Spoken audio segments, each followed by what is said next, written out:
wanted to, great. And nobody's had a chance to watch the recording from last month, right? Is that correct too? Okay, okay, good.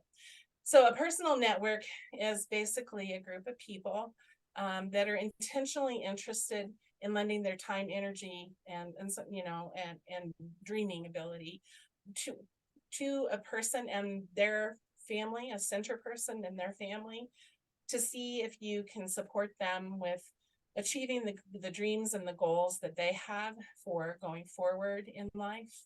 And do I have a bunch of black screen boxes that are blocking things off in this presentation? Are you able to see the whole box? Yeah, okay. I had a problem last time with it blacking out sections with the screens that were open. So it's basically pulling a group of people together around a young adult that has a disability label of some sort. They're referred to as a center person, seeing their gifts, how they contribute, the best ways that they're supported, and then the things that they're wanting to accomplish in their future and that they're dreaming about for themselves. So the concepts that we're going to go over today are person-centered planning, which is kind of one of those wastebasket words like cerebral palsy. Everybody thinks that they know what person-centered planning is. And so we're going to dive into that a little bit more. Gifts, strengths, and roles, and with the roles being the really key piece, and then circles of support. And again, you may be familiar with some of those things there. I found this to be quite startling to looking at HCBS outcomes that are person-centered. Just 36% of them are that. And this is the article that it was pulled from. And that was in January of this year.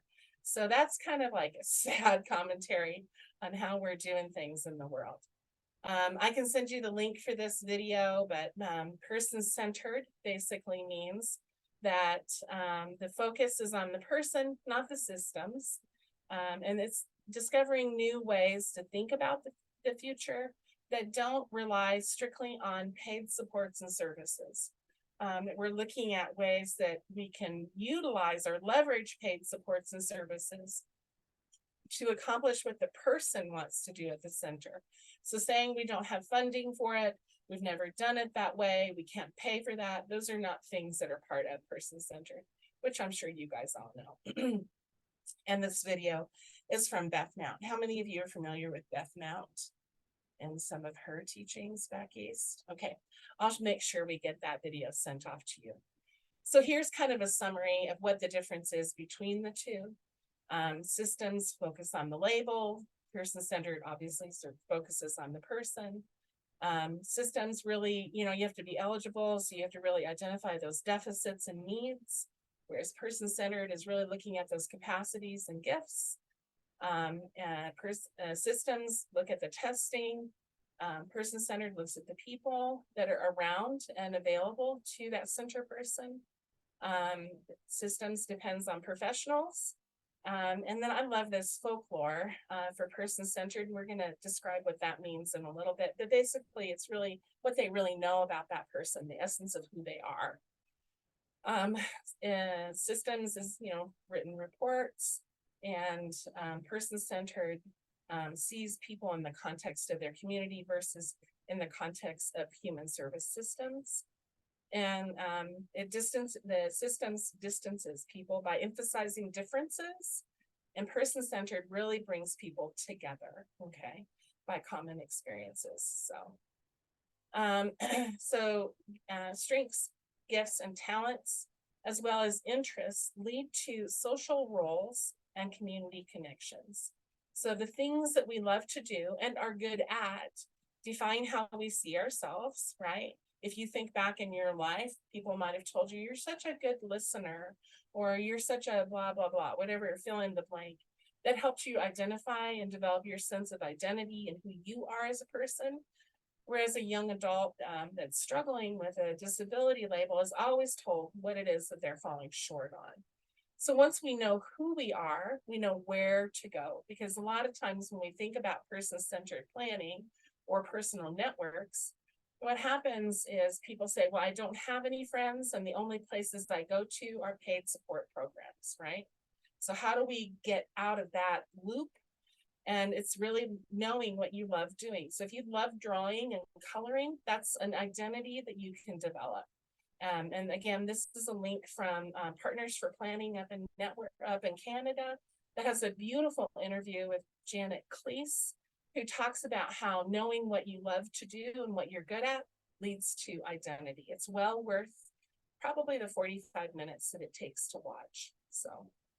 So here's Judith Snow's Circles of Support.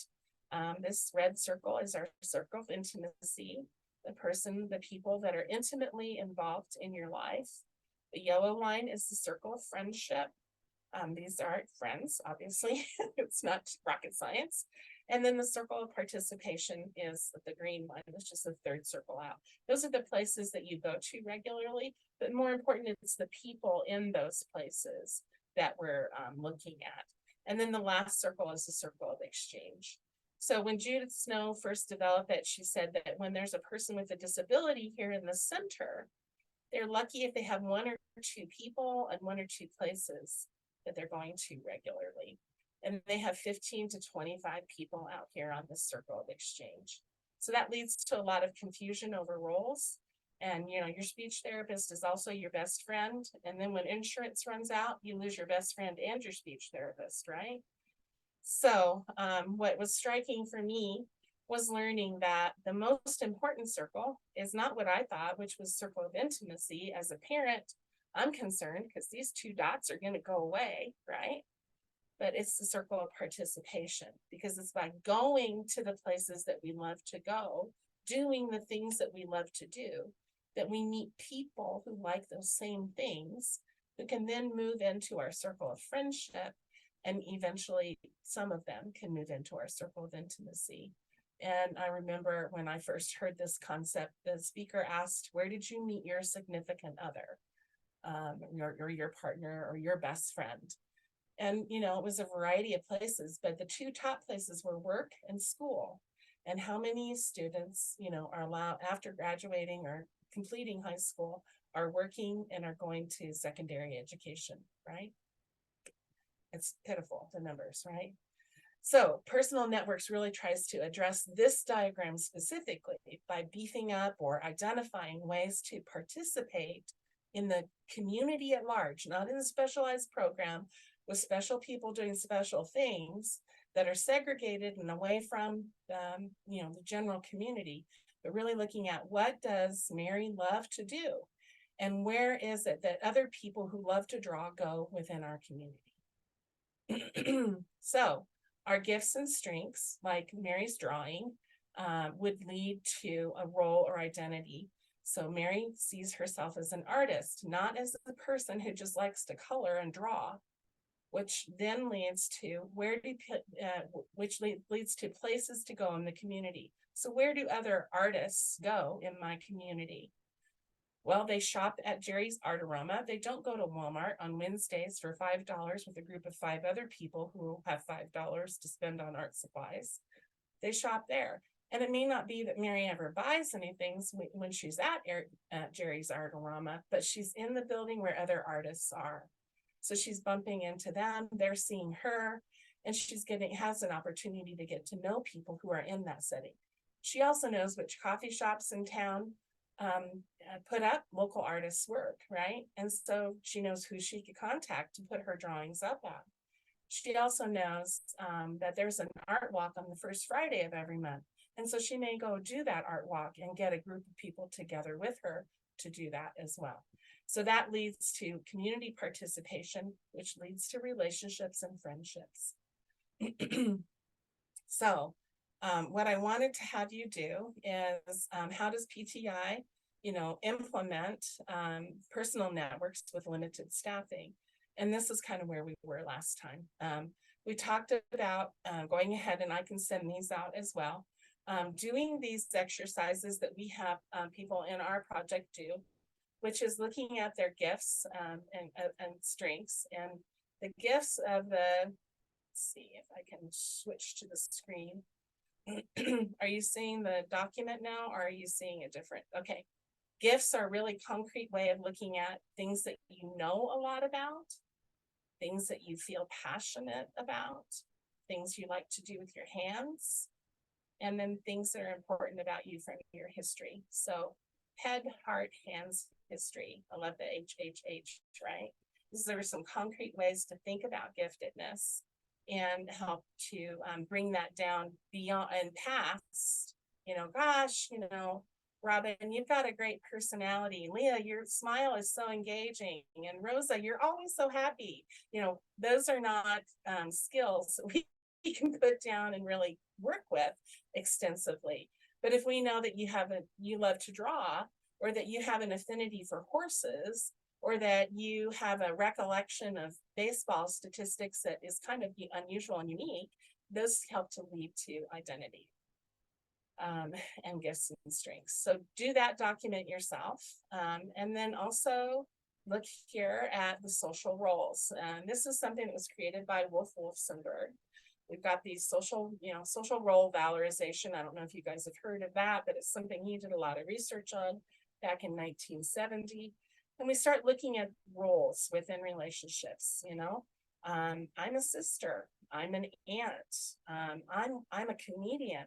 I'm an event planner, right? Or I'm a tenant. Yeah, I pay rent because I'm Social Security and mom makes me pay rent every month. I'm also a cleaner and a cook in my home, or maybe a gardener or a pet owner. These are all identities that you can start mapping out for with the young adult, actually. That you may be a creative thinker or a money manager, or I love this one, a yellow canary, and that you bring awareness to the emotional sensitivities of the room, right? I think leisure and culture are areas where we typically see strengths identified for people with disabilities. They're a fan, they're a nature lover, they're a tourist, they're a musician, an actor, performer. Those are different roles. And what's super powerful is to have parents sit down and look at the roles that they're carrying for their young adult and which ones they'd be willing to outsource to others, right? So maybe that they are their medical manager, or they may be managing their calendar or appointments, or they may be managing their money, those kind of things. But you start looking at what those roles are that you're carrying. I might be a short order chef for my kid, right? And how is it that I can start to either transfer those to my young adult or identify a person in their network that I could transfer that one responsibility out to. So it's not the whole kit and caboodle that goes to them, right? So that's a nice way of making that transition. And then just mapping their circle of support. This is just a document that explains all of those circles in a really nice, sweet way that's kind of concise. And it shows the movement over time and what happens. It also helps us identify all these experts that we pay big buck dollars for, how to utilize them as consultants in that circle of participation and in that circle of friendship, coaching people on how to use Mary's talker and coming to events that she's at where she wants to use that talker. So this is kind of where we were last time. How's everybody doing? Any questions over what I've just kind of rammed down your throats? Are y'all good? Yeah, okay. So doing an organizational assessment is a great way of looking to start as as a PTI right now. Is just asking these questions. How are you seeing the uniqueness of the person that we're working with versus the system that they're in? How are we searching for and identifying their capabilities and gifts in that way that we talked about with the strengths document? Or are we coming up, or is the system that they're in, like a school system, coming up with those kind of blasé, you're a happy person kind of, gifts, and thinking that that's going to carry them forward into life? Who are we depending on to build good descriptions of the person that we're working with? Is it their family? Is it their school district? Is it their service provider agency? Is it a direct care service person? Who are we asking? And is it possible to ask people outside those systems what they know? Have we talked to grandma and grandpa? Have we talked to siblings? Have we talked to their favorite teacher who really does see their giftedness in some class that they're taking? And then how are we gathering folklore? And the way they describe folklore is their traditions, beliefs, customs, and stories of community. So, my folklore would be that I was married to a native of my community. I've been here to go to college for the last 40 years of my life. I believe that Fort Collins offers great opportunities for education. Those are pieces of my folklore. And I've been involved with the school districts, and I've been involved with the ARC, and I've been involved with the faith communities of my city, right? That's my folklore. And then where are we seeing people that we work with in the context of their community? And so what do we mean by the context of their community? So where are we seeing them doing things in the community that someone with those gifts and talents would be doing if they didn't have a disability label? Or are we only seeing them within the context of the system that they're in? That this day program over here goes to a lot of art outings. And so because you like to draw, we're going to refer you over here to this, program here. And then how are we bringing, or where are we bringing people together to discover common experiences? So, how are we hosting events or creating opportunities for the families that we're working with to host events? Like, Bill really loves barbecue. How are we supporting Bill with hosting maybe a barbecue night in midsummer and inviting all of our families to, come in and visit? But Bill is the barbecue expert that's hosting that event, this month. And then next month, we're going to host something like an art show where we ask everyone to bring in what they're doing. And we're inviting businesses from our community to be a part of those experiences. So they're seeing a person with a disability in a different reframed kind of way. Again, a lot of this goes back to what Beth Mount has developed, and she talks about the center person. And when we view them from a system-centered perspective, we see these red labels or deficits. We look for segregated settings, professional documentation. We don't really include the community at large, and we're dependent on, I can't read that word, something services. So I'll have to look at that later. And again, I can send this to you later. But when we start to look at blowing this up a little bit differently, then we look at those gifts and capacities, ways that we can plan a future with, a community in life at large.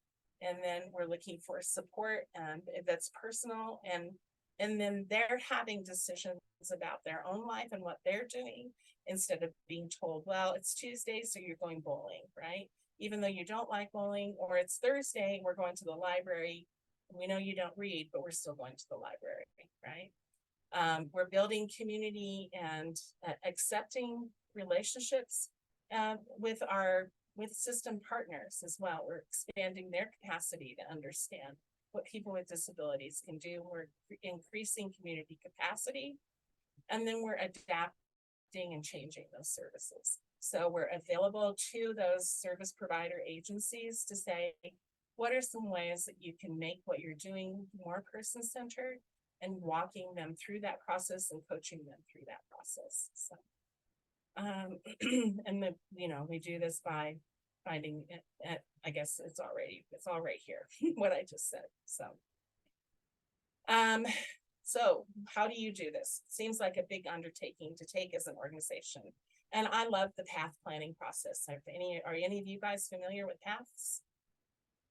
Yeah, 2 of you are, okay. So PATH is Planning Alternative Tomorrows with Hope. Sorry, I'm getting over a cold. And it's catching me right now. So to think about doing an organizational based PATH process is really a beautiful way to experience what you're asking a young adult to do as maybe a supplement to their personal network. And you start with, what is your vision? Where are you wanting to go? And that's the North Star over here. And then you back up and you talk about where you are now. And then you start moving forward and say, what would this look like a year from now if we had accomplished our North Star? And then you back it up and go forward from there, planning it out in 3, 6, and a year long benchmarks. So how are we going to do this? Where are we now? What are our resources? Who do we need to enroll?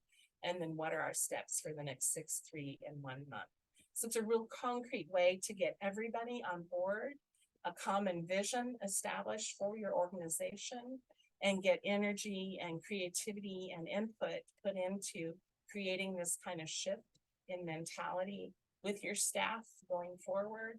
And when they're contributing the ideas to accomplishing that, they're going to be more invested in seeing it happen versus you having to circle around and always come back and say, how are we doing this? How are we making it person-centered? What about this? What about that? We need to be doing this. There's a little more buy-in from the staff themselves. So one of the questions that I got when I had a chance to meet with some of you guys back in April was the cultural barriers, right? So if you have a big population of Latino, Hispanic families, they're not going to be really open to sharing a lot of information about themselves with others. They're close-knit. That's a cultural value that they've got.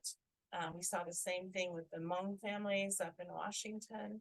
And yet everyone needs relationship, right? So we're really talking about how they want to build relationship. It's not that they need to blow the doors open and invite every Tom, Dick, and Harry to a big meeting.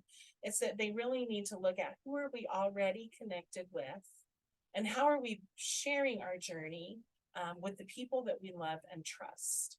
And then also explain to families what you're wanting to do and get feedback from them on these concepts to see how it would work within their own cultural values.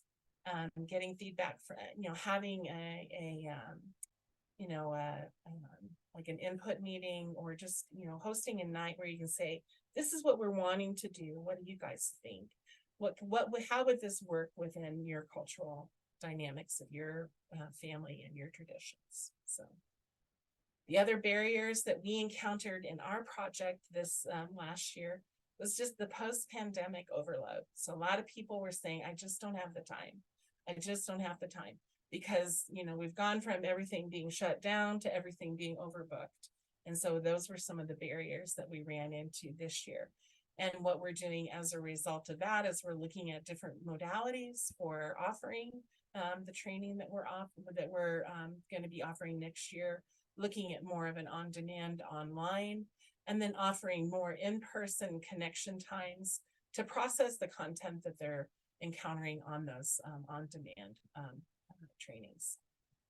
We're also it's also important for us to communicate the intent and concepts of the project clearly. It's not a friendship making club. A lot of times we get a lot of people who are saying, oh yeah, I want to do this. Where do I enroll Susie?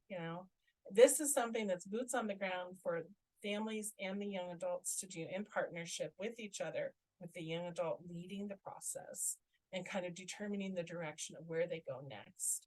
And so it's important to stay true to the values of the original process, which is that person-centered planning.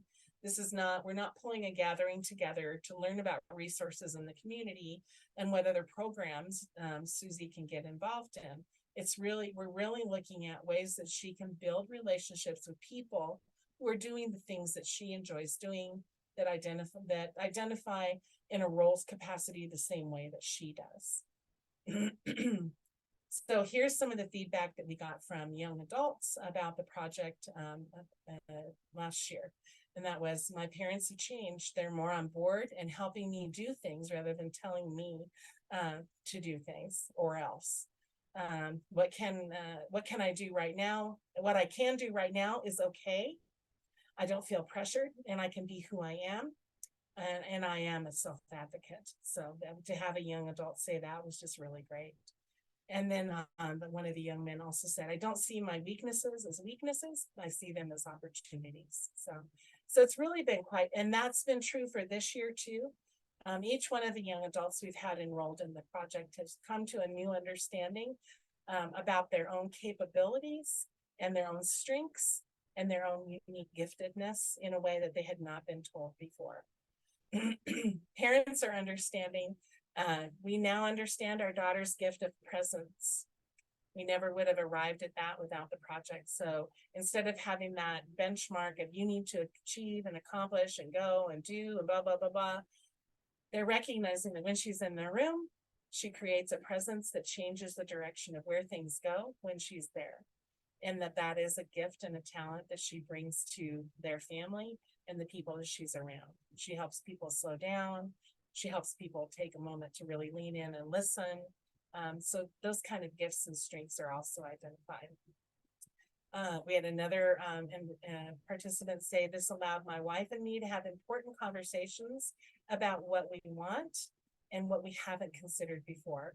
So opening up those conversations about what's this going to look like after we're gone? Who's going to be here for my young adult after we're gone? Who's going to carry the load that we're carrying right now? And how do we want to see that transition while we're still here, instead of boom, it's happened, everybody's gone, and now 15 new people are involved in your young adult side. And then we had another parent say, it expanded my thoughts, even in just looking at the people we already know and finding new connections and finding new opportunities. So having conversations with people that they already knew and saying, Mary, I've always thought that you were great with how you manage money, and that would be something that I would love to see, love to talk to you about doing for Susie after we're gone. Can we sit down, have a time to have coffee and talk about what that could look like? And then facilitators, because we have facilitators that we've trained in our process to walk alongside families as they're implementing this learning. Our facilitators have come back and said, he's helped me more than I've helped him. I will take this experience with me forever and apply it with everyone I work with. It was invaluable. It shifted my viewpoint from systems-based to a relationship approach, thinking outside the box and changing expectations. So it's very powerful for all of our facilitators. And we're seeing that this year as well. We just haven't collected data from them yet. So these are our milestones. Our year one, we had 4 facilitators and we had 6 young adults and 7 parents. We did 5 virtual gatherings because this was 2020. We had limited success that year. Last year, we had 13 young adults that were involved in the project because there was 12 families. One of them had twins, 22 parents. We did 10 gatherings. 2 of them were in person. We had 10 facilitators. We did monthly gatherings for the families, and then we did bi-monthly gatherings for parents and for young adults. This year, we have 12 facilitators trained, but we've only had 6 families. So we've had a little bit of a reverse, and it's that whole thing of being overloaded. And so we're exploring some different ways of doing things, shifting our delivery mode for next year. But everyone, again, has had the same kind of output or experiences as a result of being invested in the project. We've been funded by Colorado Developmental Disabilities Council, so you can check with your state to see if they have seed money available for that. And then we've also co-written on some private grant opportunities, and we partnered with the ARC down in Colorado Springs and the ARC up here in Fort Collins.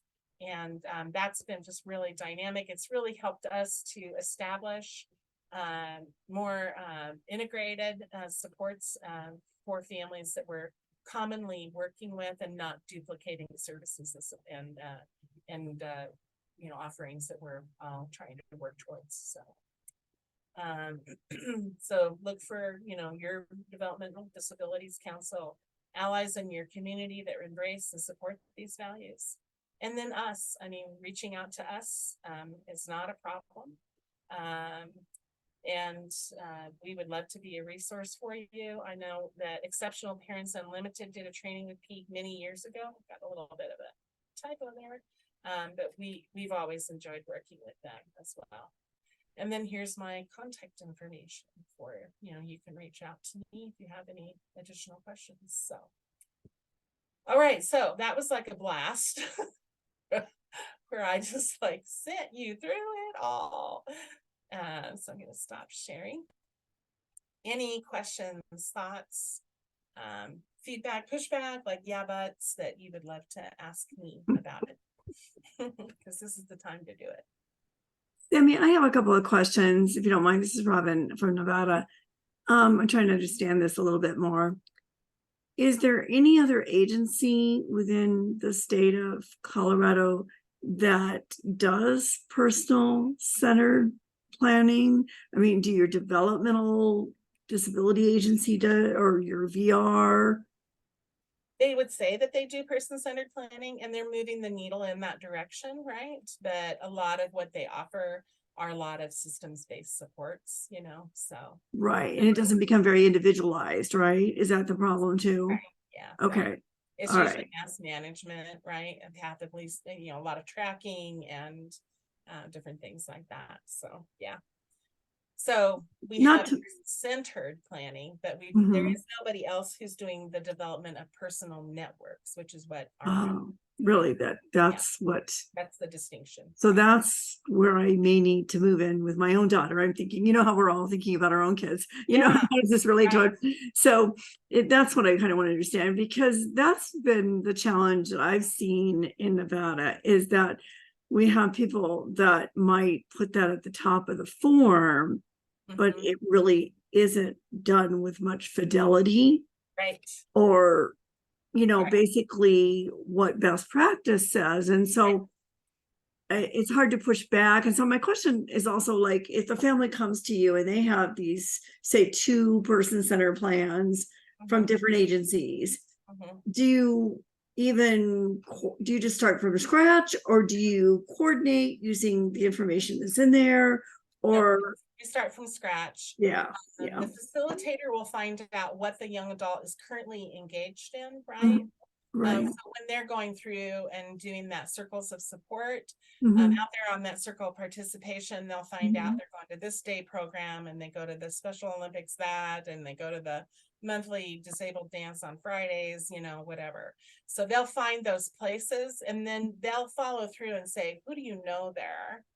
Like, what Mhm. person have you gotten to know at those Okay. places? And so this isn't to say systems are bad or that people No. with disabilities shouldn't be your friends.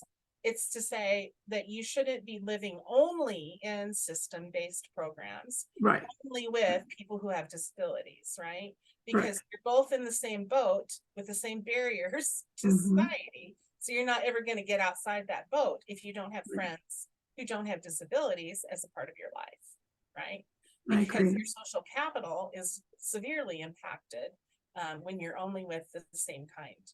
Well, and you become isolated. And so I couldn't agree more with you in that respect. I think what disturbs me a little bit is that I actually went through the training, like you're talking about, the circles of support. Mhm. And I went through the training and sat next to the people that were supposed to implement that. And what lack of a better term, it's just morphed into nothing. And Right, right. I Because don't a know lot if of that times, happens in other states, but that's exactly what happened here. I mean, if I hadn't sat in training for 2 or 3 days with them and Mhm. did the activities, and then when we go to do my own daughters, I'm like, what? This is not even close to what we learned. Right, right. Because a lot of times we don't get that piece around roles and identity in place. Because so what we do is we map all that stuff and we think, oh wow, this is so great. Yeah, kumbaya, everything, right? And then we think it's going to magically happen because we've mapped it out. Well, no, we have to work on it, right? Yeah, And so you don't just put it down in a blueprint. If you no, don't ever build a house, so to speak, right. probably a Yeah. bad analogy, but you just have a blueprint and that's it. But that's just the thing, is that it's even morphed into just asking a few questions now and then. Mhm. It's watered it down to nothing. And so the only people that would know that would people that had attended And a it's so training which had a good intentions and right, looked more like what you're talking about, but right. never came to fruition. And I kind of always was starting to feel that this was only happening in our state, but No, I don't think that that's necessarily the right, case. But I do know other states that do a better job than what we do. So right. is there in your mind, have you come across, just one or two states? I mean, Colorado might be one of them, but I'm just curious if there are other states that do a better job Yeah. with centennial planning. I haven't found any states per se. I know that California's getting ready to do some training around it. And I think there's a Carolina that's looking at it as well. Okay. We're just fledglingly along, we're kind of, beating our little drum over here in the corner and what is that personal network? So I think it's exactly what you said, Robin, is that it's all very nice and pretty to map this stuff out, but you have to be intentional around how you're going to work towards achieving the relationships. And that's where a trained facilitator can help the process unfold a little bit better. Parents, and most importantly, the young adult in the center needs to be engaged, invested in pulling people together and sharing their journey and talking about where they would like to have assistance with accomplishing something. So you have to have a facilitator that's pretty, that's well-versed in what the young adult is wanting to do and knows how to guide a conversation to allow ideas to percolate to the surface. So like we had an interaction with the partner agency just earlier this week that was talking about how they rented out the entire movie theater for their families that have disabilities to come and go to a movie together, because that was, they wanted to be with their own kind and be okay with people running up and down the halls. Well, it's like, well, that's a good step, right? I mean, you are in the community, right? You're not hosting it at the Ark or in the basement of some day program, right? However, we're not really bridging that piece of getting the community connected to this. And so what if next time everybody brought a friend that didn't have a disability to the event, right? Yeah. And then the next time, what if that whole group went to just a regular showing of a movie with their friend and it was okay, right? So we're inching the needle along. And I think that's the hard part of being a parent center, is that we can see the vision of where we're wanting to go, but it's hard to actually be there now because we run into so many roadblocks along the way. And parents encounter the same thing. Most often they say, we don't have any friends and we don't have anything outside of paid programs that our kid can do, because we just quite frankly don't have the bandwidth to create all of that. So we start with where the family is. Who do you know now? And that's why I love that last parent comment, is like, wow, we did know people that we just never thought of them as an ally on our journey that could assist us with, getting married to the basket weaving class on Wednesday night, So, right. Interesting that I think, and again, I don't want to monopolize the questions or comments on it, but I know that like individuals have come to me and said, well, I'm going to create my own church for persons with disabilities because, then nobody will complain about my kid's behavior. And I'm like, oh, no. Even my own pastor said to me on his first day of being the pastor in the church, well, it's a good thing you're here so you can have all these separate classes for kids with disabilities. I'm like, oh, no, that's not how it works. We want to, so it's really hard to change that mindset. And even families are saying things like, well, they won't complain anymore. But that's not even the point. I mean, we have to help kids develop more skills. And just like the same thing, like just going to the grocery store, we have to help kids be able to be in their community. And, sure, you could be loud. I hear adults that are loud in the grocery store. So but we don't, obviously we would help that individual not be like tearing things off their counters or whatever. In other words, creating all sorts of havoc or a big mess. But I think, also our tolerance sometimes isn't very high. And, we need to recognize, and I don't know if you've ever felt where you've encountered a young mom who's working with a child that's really breaking down. And it's like the thing to do is to say to her, can I help you? Can I carry something? not Right. stare at her, not videotape her. That's so rude. Right, And, or give her parenting advice, right? or tell her, if you just give him a little spanking, he'll be Right. fine. I'm Exactly. like, seriously? So Right, I've seen older adults who I feel like are just very dated in their thinking, and it's so hard to change some of that dated thinking. right. Um, and Well, and help they grew people up in a understand. society where all that was separated, right? And so we're Right. shifting the paradigm by having someone in the grocery Correct. store that's having a meltdown, Mhm. so yeah. And Anyway, that's part of the long-term vision of what we as parent centers are trying to shift, right? sure. Right. Well, thank you for indulging me. I'll be quiet now and let others ask questions. But I find it fascinating and interesting, and I thank you for bringing it forward. You bet. Robin, one last resource, you might do some research on Eric Carter. He was at Vanderbilt, he's now at Baylor, and he's done some fabulous research around faith communities and belonging. Mhm. So, Mhm. and he has the 10 measures of belonging. That is a wheel that is quite powerful and very dynamic. So, Yeah. Leah, Rosa, how about you? Questions, thoughts, pushback, ahas? I feel like the approach is the perfect way to go, having been an educator here for many, many years. And I'm just new into the transition field and understanding how to help these young people moving into adult life. But it seems to me that it makes total sense that it should be around them as the center of the circle, and then branching out to developing those relationships outside of that, for sure. Right. It's so powerful when we have personal relationships that are not paid to be in our lives. There's a sense of security that comes from that you just can't get when it's a paid person, right? And that's not to say that a paid person cannot become a friend. That can definitely happen. It's just that your only friends should not be paid people, right? So Yeah. We really struggle with that. We really do. yeah. And an example would be my daughter's going to go to a camp next week. She's very excited about this, so she might be clapping in the background. But anyway, she's very excited. Anyway, and yes, it is a camp that's sponsored by our Adaptive Rec City Department. But it is her only opportunity to have that camp experience. Right. And yes, the individuals there, I'm sure, all have disabilities.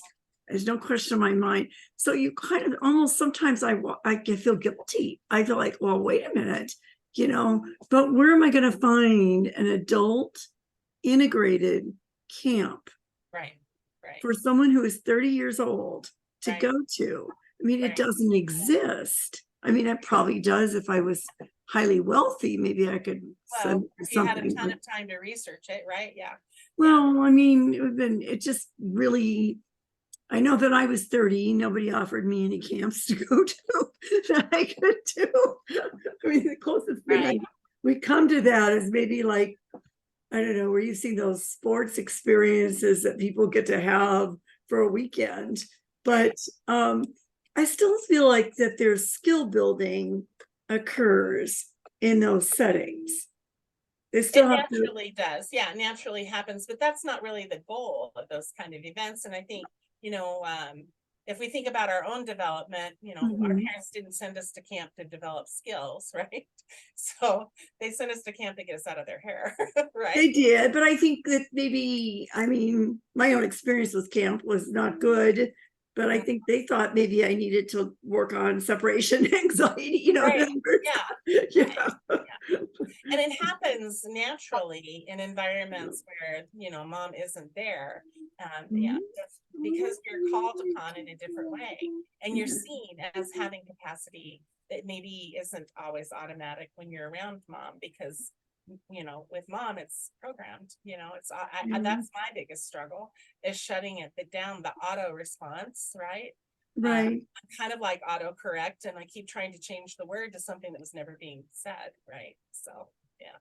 Yeah, I think the other thing that we try to say to families, and again, I appreciate correction if you guys think that this is off base, is that all of us, up until you die, is a lifelong learner. Right. And I'm a lifelong learner. I'm learning all the time, every day. And so why would we not want our, children with disabilities or young adults with disabilities to experience lifelong learning? Exactly. And I don't know how the rest of you feel about that, but I'm going to keep saying it because it's true. I mean, my mother lived till she was 96, and she would often say, I'm going to learn something today. That's And great. so it's kind of ingrained in my culture and my family. Right. I Leah, just did want- you have anything? Oh, sorry. Go ahead. I just want to say we're past time a little bit. If you guys have Sorry. questions, stay on and keep talking, but I don't want to keep anyone with Okay. places to be. Yeah. Yeah, I'm gonna actually have to log off because I need to do a webinar. I'm gonna All talk right. about behaviors of Robin. little ones. Okay. Great. So If that's you the need next. to go ahead. Yeah. So. Okay, thank you for your time today. Thank you for doing Yeah. this. It's very Yeah. interesting. Yeah. And hope to see you guys soon. All Take care. right. Bye. Thanks. Bye, thank Bye-bye. you. Uh-huh. Thank you so much. You bet. Thanks so much. See you.